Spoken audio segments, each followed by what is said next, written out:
3. Formation des images. Partie 1. Image d'un point lumineux. Un point objet A éclaire et diffuse des rayons lumineux dans toutes les directions. Quand ces rayons tombent sur une lentille convergente, ils seront déviés et se rencontrent en un point à prime image de A.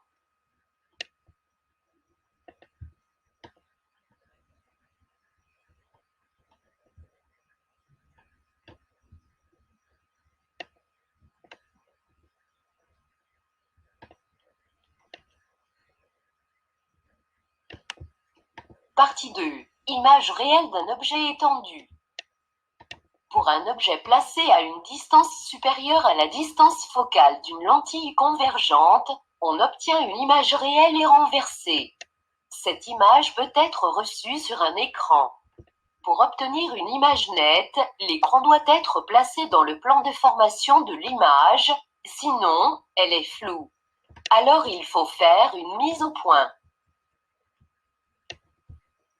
Partie 3. Construction de l'image donnée par une lentille convergente.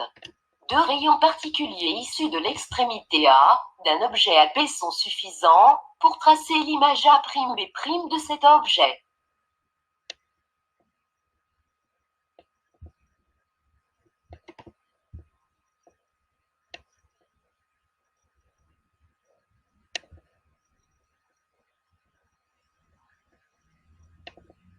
Partie 4. Construction de l'image donnée par une lentille divergente. Deux rayons particuliers issus de l'extrémité A d'un objet à P sont suffisants pour tracer l'image A'B' de cet objet.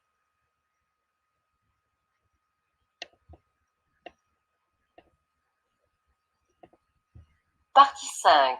Caractéristiques de l'image, lentille convergente. Dans le cas d'une lentille convergente, la position, la nature, la taille et le sens de l'image dépendent de la position de l'objet.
Partie 6. Caractéristiques de l'image, lentille divergente.